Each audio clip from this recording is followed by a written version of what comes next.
नमस्ते आप सभी लोगों को। वेलकम टू साइकोलॉजी की पाठशाला।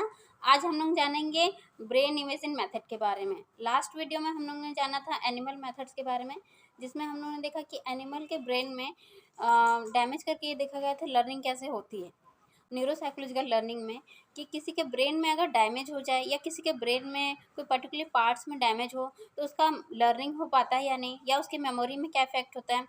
तो आज हम लोग जानेंगे कि मान लीजिए किसी के ब्रेन में कोई डैमेज नहीं है, but CT scan MRI scan का क्या इफेक्ट पड़ता है। अगर किसी का साइंस एंड टेक्नोलॉजी ने इतनी ज़्यादा ग्रोथ की है जिसकी वजह से न्यूरोसाइकोलॉजिस्ट को ये मौका मिला है कि हम ब्रेन के बारे में, ब्रेन के फंक्शन के बारे में अच्छे से जान सकें कि ब्रेन की किस पार्ट्स में डैमेज होने से या किस पार्ट्स में प्रॉब्लम्स होने की वजह से मेमोरी बनती है या नहीं, या लर्निंग होता है या नहीं।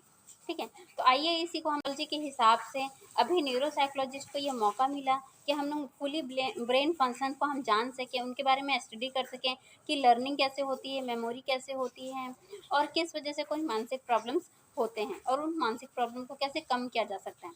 तो हम पढ़ रहे हैं न्यूरोसाइकोलॉजिस्ट के द्वारा ब्रेन इमेजिंग के बारे में। तो हम जानेंगे ब्रेन इमेजिंग मेथड के बारे में, और इसमें किन किन चीज़ों के बारे में हम लोग पढ़ने वाले हैं। Episodic memory, perceptual memory, somatic memory, और इसके अलावा परसेप्चुअल रिप्रेजेंटेशन सिस्टम, जिसको शॉर्ट में पीआरएस भी बोलते हैं।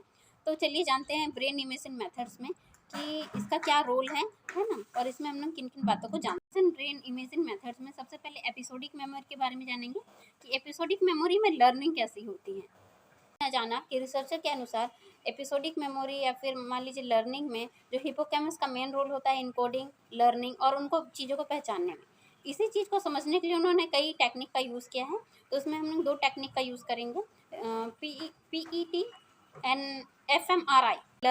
तो पहला है PET, positron emission and tomography. MRI, functional magnetic resonance imaging. तो आइए जानते हैं इनका क्या रोल है लर्निंग में, और हम टेक्निक के द्वारा इंसान के ब्रेन के स्टडी की गई कि कैसे हम लोग लर्निंग करते हैं और कैसे हम चीज़ों को पहचानते हैं लर्निंग के बाद। यानी कि जब हम लोग कोई भी चीज़ को देखते हैं तो हम लोग देखने के बाद जो सेंसर है, आँख, नाक, कान, स्मेल, इन सेंसरी ऑर्गन और जिन चीज़ों को हम लोग देखते हैं वो चीज़ें हमारे इनकोडिंग होती है ब्रेन में। इनकोडिंग के बाद हम लोग जो लर्निंग करते हैं, यानी लर्निंग जो होता है उसके बाद हम उन चीज़ों को पहचान पाते हैं कि नहीं दोबारा। पहले ये दिमाग में ये चीज़ें आई कि इस स्टडी करने के दौरान क्या हिप्पोकैम्पस जो है लर्निंग के दौरान एक्टिव हो जाता है। जब भी हम लोग कोई चीज़ को फर्स्ट टाइम देखते हैं तो क्या हिप्पोकैम्पस एक्टिव हो जाता है इनकोडिंग के दौरान, लर्निंग करने के दौरान और पहचानने के दौरान, जब हम लोग किसी चीज़ को रिकॉग्नाइज करते हैं। तो इंसान के ब्रेन को स्टडी करने के लिए एमआरआई कराने के दौरान सबसे पहले ये दिखाया गया कि कुछ फेसेस दिखाए गए और कुछ ऐसे फेसेस दिखाए गए जिनका कोई मीनिंग ना निकले, है ना।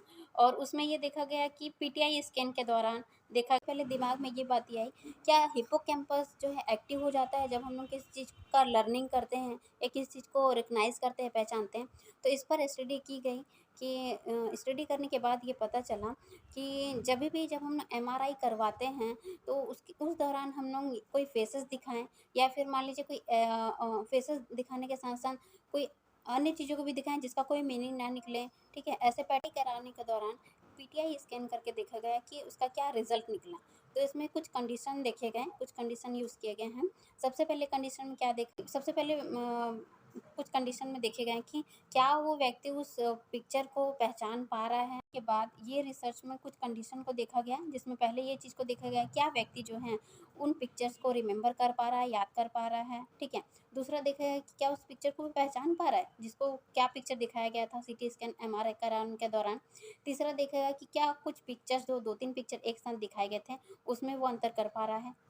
इस कंडीशन को देखा गया कि पीटीई स्कैन और एमआरआई स्कैन के दौरान हमने देखा कि इसमें जब भी हम लोगों के सामने कोई नई चीज़ें आती है या कोई नई चीज़ों को हम लोग फर्स्ट टाइम देखते हैं तो हमारा राइट हिप्पोकैम्पस जो है एक्टिव हो जाता है, और जब पहचानते हैं तो हमारा राइट हिप्पोकैम्पस एक्टिव नहीं होता है। पीटीई स्कैन के दौरान ये स्टडी में देखा गया कि जब भी इंसान को कोई चीज़ दिखाई जाती है पहली बार तो हमारा राइट हिप्पोकैम्पस जो है वो एक्टिव हो जाता है, जबकि पहचानने के टाइम पे राइट हिप्पोकैम्पस एक्टिव नहीं होता है। जो राइट हिप्पोकैम्पस एक्टिव हो जाता है। यही चीज़ जो है एंटोग्रेट एमनेसिया वाले लोगों और पेशेंट पे भी देखा गया कि उनका जो है राइट हिप्पोकैम्पस जो पहली बार किसी चीज़ को देखते हैं तो राइट हिप्पोकैम्पस एक्टिव हो जाता है, जबकि जब पहचानने के टाइम पे राइट हिप्पोकैम्पस एक्टिव नहीं रहता है।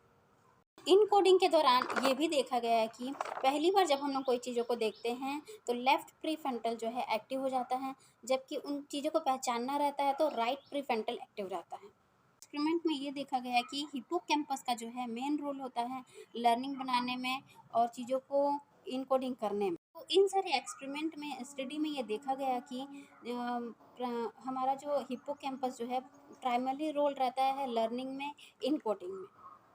के लिए एक मॉडल तैयार किया गया जिस मॉडल का शॉर्ट नेम है हीरा। अब इस मॉडल को हम कोडिंग रिट्रायल के एक मॉडल तैयार किया गया, इस मॉडल का नाम है हीरा। हीरा इनका फुल फॉर्म है। एच मतलब हेमस्फेयर, ई मतलब इनकोडिंग, आर मतलब रिट्रायल और सिमेट्री। तो इस मॉडल में यह है कि जब भी कोई व्यक्ति किसी चीज़ को इनकोडिंग करता है तो लेफ्ट हेमिस्फीयर एक्टिव होता है, लेकिन जब उन चीज़ों को पहचानता है तो राइट हेमिस्फीयर एक्टिव होता है। तो हीरा मॉडल में भी हम लोगों ने ये चीज़ को जाना और एक्सपेरिमेंट के बाद भी कई सारे स्टडी और रिसर्च हुए हैं जिनमें ये देखा गया कि जब भी हम लोग कोई चीज़ को फर्स्ट टाइम देखते हैं तो उसका इनको में जोहन ने 1998 को स्टडी की, जिसमें जोहन ने 1998 को स्टडी करके देखा कि उनके स्टडी में देखा गया है कि MRI स्कैन की गई, जिसमें देखा गया है कि MRI स्कैन किया गया जिसमें इनकोडिंग करने के दौरान क्या चेंजेस आते हैं। मीडिया लोग काफ़ी एक्टिव हो जाता है किसी वर्ड को देखने के दौरान, किसी चीज़ को पहचानने के दौरान, लर्निंग के दौरान।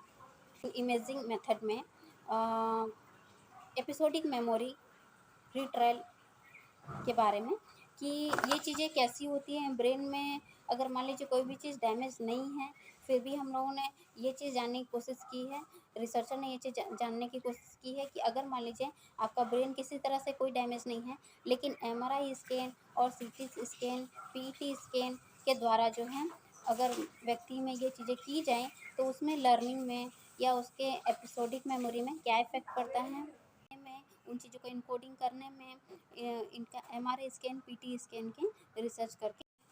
आई होप आप लोगों को न्यूरो साइकोलॉजिकल लर्निंग के टॉपिक समझ में आ रहे हैं। वीडियो को लाइक शेयर कमेंट कर दीजिए एंड वीडियो देखने के लिए थैंक यू।